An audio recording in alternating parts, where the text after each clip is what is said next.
Welcome back, everybody. Ready for another deep dive? Always. Today, we're tackling a world that's all about building those really important relationships and big picture strategy. Sounds intense.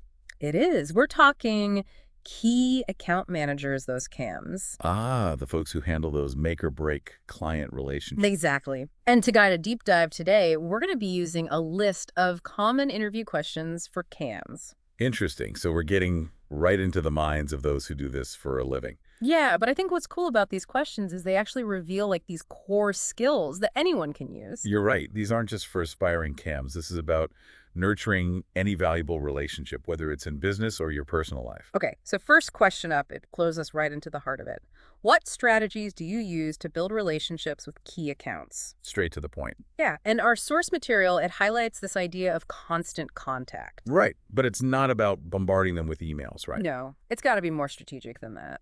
It's about being present, but strategically present, like anticipating needs before they even come up, using data to tailor your approach, almost like you're becoming a mind reader for their business. Ooh, I like that, a mind reader. But how do you get beyond that surface level data and really understand what makes a client tick?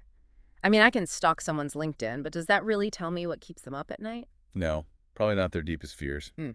That's where the real school comes in. It's about asking those insightful questions, actively listening to what they say, and then connecting the dots between their goals and those unspoken challenges they might be wrestling with. So it's more like detective work than sales. Exactly. You got to uncover those hidden needs, the things they might not even realize they need, and then position yourself as the solution. Okay, that makes sense. But that also sounds like a lot of pressure. It's not just selling a product or service. It's like you become a trusted advisor, almost part of their team.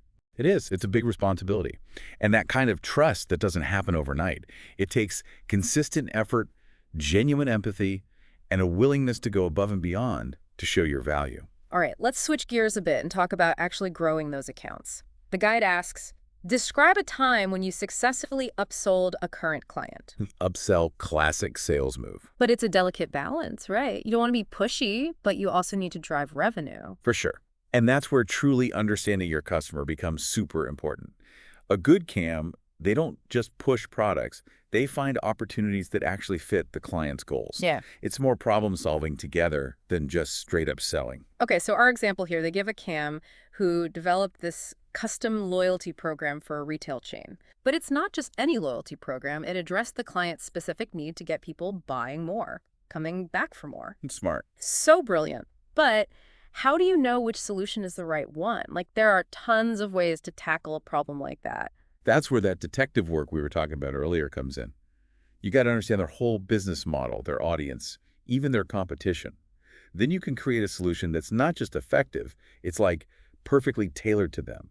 It's like finding that missing puzzle piece. Okay, that clicks. But even before you can even think about upselling, you got to find the right accounts in the first place. Right, targeting is key. Yeah, so the question is, how do you qualify sales leads and gather research before you even reach out?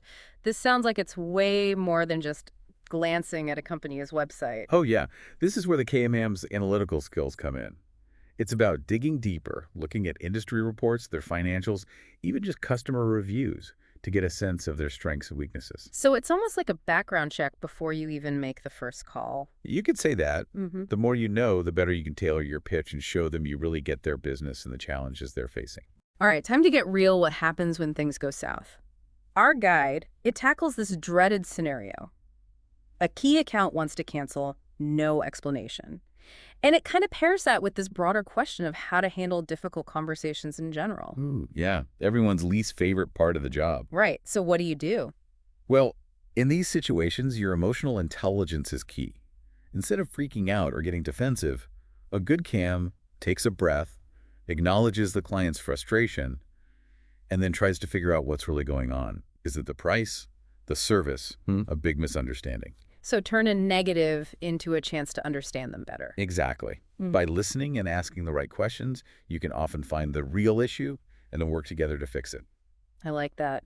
Our guide even suggests things like offering them a longer contract at a lower price or adding more services to kind of sweeten the deal. It's like turning a no into a maybe or even a yes. It's about being flexible, creative, and always looking for that common ground. And honestly, those conflict resolution skills, they're useful everywhere, not just in business. Oh, absolutely. Whether it's a customer, your boss, or even a disagreement with a friend, being able to listen and find solutions that work for both sides, that's gold.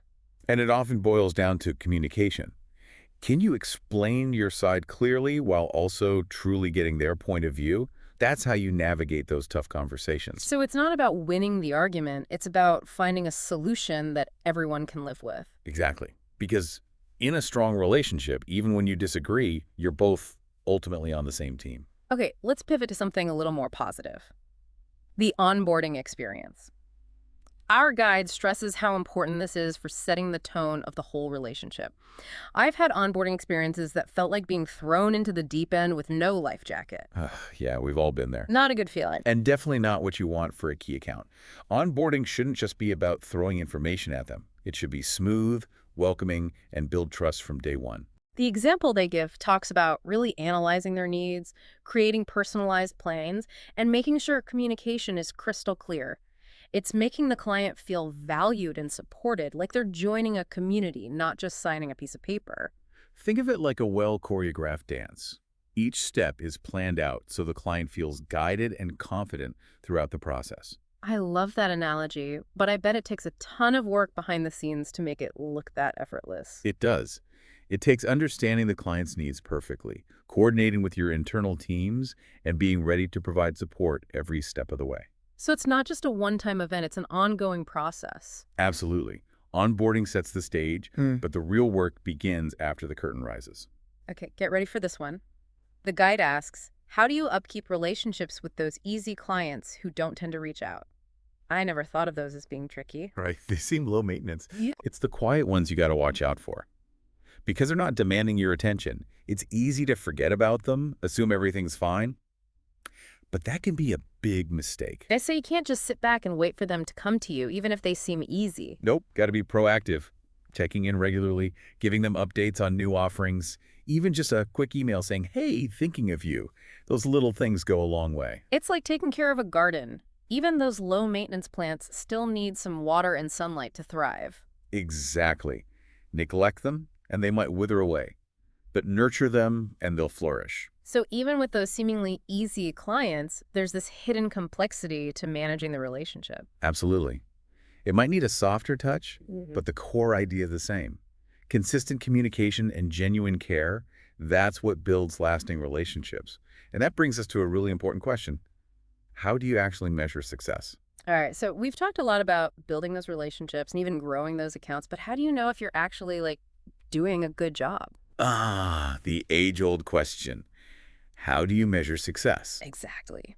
The guide asks, what metrics do you use to measure business goals? Is it just like warm fuzzies and happy clients, or is there a more concrete way to track your progress? Warm fuzzies are nice, but yeah, in the business world, you need cold, hard data. Makes sense. Effective CAMs, they use specific metrics to show their impact. Things like customer satisfaction scores, revenue growth, and churn rate. Okay, hold on a sec. I get the first two, but churn rate. Some of our listeners might not be familiar with that term. Could you break that down? Sure. Churn rate basically measures how many customers you're losing over a period of time. Okay. So a high churn rate, that's a red flag. It might mean there are problems with your product, your service, or even just your overall customer experience. So low churn rate, good thing, means you're keeping those clients happy and coming back for more. Exactly. And it really reflects the strength of those relationships you've built. Yeah. A CAMS who's got those solid connections with their clients, well, they're less likely to see those clients walk away. Makes sense. But it's not just about preventing churn, it's also about growing those accounts, right? Absolutely. A skilled CAM is always on the lookout for opportunities to expand that relationship. Maybe it's upselling them on additional products, introducing new services, or even helping the client break into new markets. Okay, let's talk about something that's changing everything these days. Technology. It seems like it's taking over almost every aspect of business, and CAM is definitely no exception. No doubt, technology is a game changer for CAMs. The guide specifically asks for an example of how technology is being used in key account management, and I'm really curious to hear what's out there beyond basic email and spreadsheets. Oh, we're way past that. Think CRM systems, project management software to keep everything on track, even data analytics platforms that can reveal hidden insights about client behavior. I gotta admit, I get a little overwhelmed by all the tech jargon sometimes. Can you break it down for me? Like, why are these systems so crucial for CAMs? Sure, imagine you're juggling dozens of clients, each with their own needs, timelines, communication styles. A CRM system, it's like your central command center. It keeps all the information about your clients in one place. Contact details, meeting notes, purchase history, everything. So it's like a super-powered personal assistant who remembers everything about everyone. Exactly. And it's not just about storing information. CRMs can help you analyze data, track progress, even automate tasks, which frees you up to focus on those all-important relationships. That's amazing. It's like having a secret weapon that helps you stay organized, efficient, and on top of your game. Absolutely. And it's not just about adopting any random technology. It's about finding the right tools that fit your needs and then using them strategically to enhance your human touch, not replace it. Okay, let's talk about a skill that's often overlooked but so essential for winning new business. Writing proposals. What's the difference between a good proposal and a truly great one? A great proposal, it's more than just a list of features and benefits. It's a story, a compelling narrative that speaks directly to the client's needs, their challenges, their aspirations. It's about showcasing your expertise, building trust, and ultimately persuading them to choose you as their partner. So it's less about selling and more about storytelling. Exactly. You're painting a picture of how your solution can help them achieve their goals, overcome their obstacles, and transform their business. I love that. But how do you create a story that truly resonates with a potential client? You can't just make stuff up, right? Of course not. It all comes back to that deep customer understanding we've been talking about. By researching their industry, their competitors, their pain points, you can create a narrative that's not just believable, but directly relevant to their situation. So it's like writing a custom script for each potential client, highlighting how your services can solve their unique problems and help them achieve their specific goals. Precisely. And it's not just about the words. Visuals matter too. Charts, graphs, infographics, anything that makes your proposal more engaging and easier to understand. It's like you're creating a work of art. But instead of paint and canvas, you're using data, insights, and persuasive language to craft something that's both informative and visually appealing. Exactly. A great proposal, it's a masterpiece that captures their attention, speaks to their heart, and convinces them to say yes. Okay, let's talk about a skill that can make or break a deal. Negotiating contracts with key accounts. I imagine this can be a bit of a tightrope walk, trying to balance advocating for your company's interests while also maintaining a positive relationship with the client. It definitely requires finesse. A skilled caman, they approach negotiation as a collaborative process, not a battle. It's about finding solutions that benefit both sides, even if it takes a little give and take. So it's about finding that sweet spot where everyone feels like they got a fair deal. Exactly. It takes clear communication, active listening, and a willingness to compromise.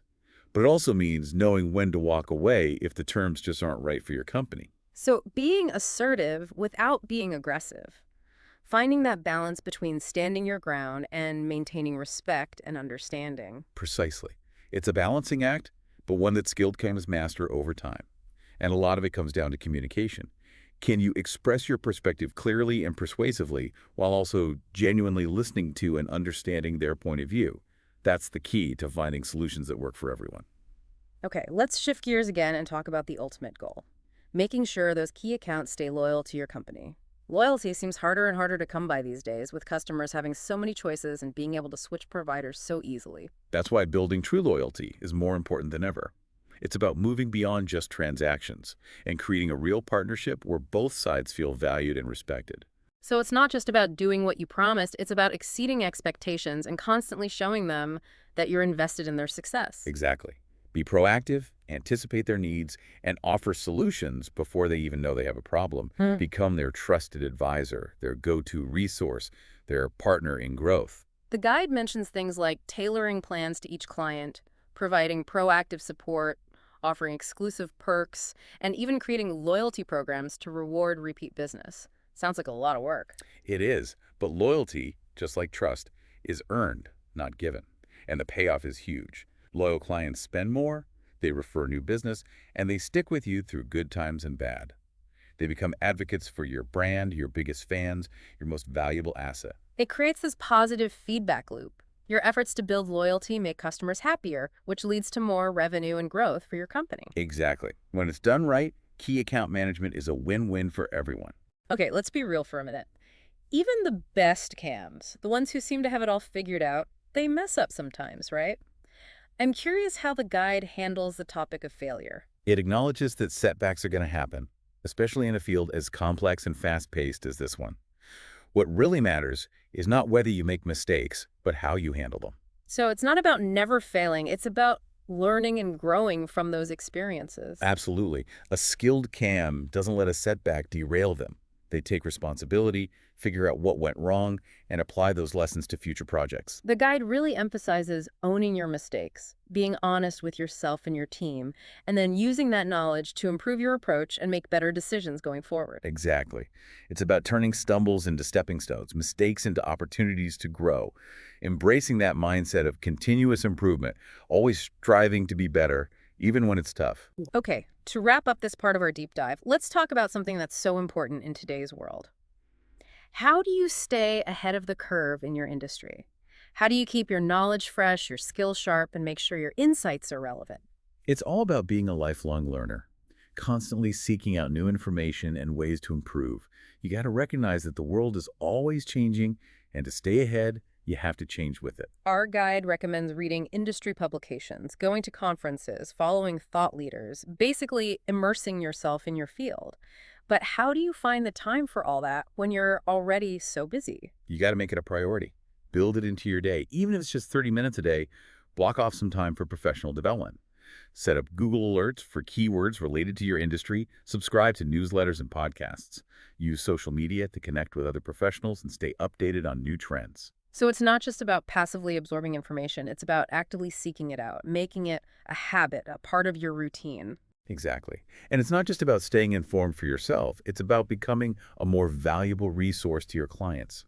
The more you know, the better you can anticipate their needs, offer advice, and ultimately help them succeed. This has been an incredibly insightful deep dive. We've explored so much about key account managers, their strategies, their challenges, and the important lessons they've learned along the way. And what's really cool is that so many of these principles apply to more than just sales. Absolutely. Whether you're an entrepreneur, a manager, or just someone who wants to build stronger relationships, these insights can help you. The key takeaway is this. Building strong relationships in business or in life takes consistent effort, genuine empathy, and a willingness to learn and grow. And on that note, let's wrap up our final part of the deep dive, where we'll pull everything together and explore the broader implications of these insights for everyone, regardless of their career path. Welcome back for the final part of our deep dive into the world of key account managers. We've covered a ton of ground, from building those crucial relationships to using tech effectively and even embracing those inevitable setbacks. But now I'm thinking, what can our listeners who aren't in sales or client-facing roles, what can they take away from all this? You know, it's amazing how many of the skills and strategies we've talked about, they can actually apply to almost any field. That's true. Because at its heart, key account management is about understanding what people need, building trust, and creating those win-win situations. Those are valuable whether you're running a company, leading a team, or even just navigating your personal relationships. It's like we've been breaking down this secret code of successful relationships, but the code's not that secret after all. Right. It's about being present, being proactive, and really understanding the other person's perspective. Exactly. And that's essential in any interaction, whether you're hammering out a contract, working through a disagreement, or just trying to connect with someone on a deeper level. Think about it. Active listening, asking insightful questions. Those are skills that can help you anywhere. We also talked about how important it is to be data-driven, but not let the data overshadow the human element. It's about using those insights to make your interactions better, to personalize your approach and show people you really get them. You know, and we can't forget the power of a good story. Oh, yeah. Stories are everything. Whether you're pitching an idea, presenting a proposal, or just trying to get someone to see your point of view, a compelling narrative can make all the difference. It's about forging those emotional connections, painting a vivid picture, and inviting the other person to come along on the journey with you. And you know, something else we've seen throughout our deep dive, a growth mindset that's essential for navigating those inevitable challenges that life throws our way, It's not about seeing obstacles as failures, but as opportunities to learn and adapt. It's about being resilient, resourceful, always trying to improve and become a better version of yourself. And that message, it goes way beyond just key account management. Absolutely. It doesn't matter if you're a budding entrepreneur, a seasoned pro, or just someone who wants to navigate life with more confidence and purpose.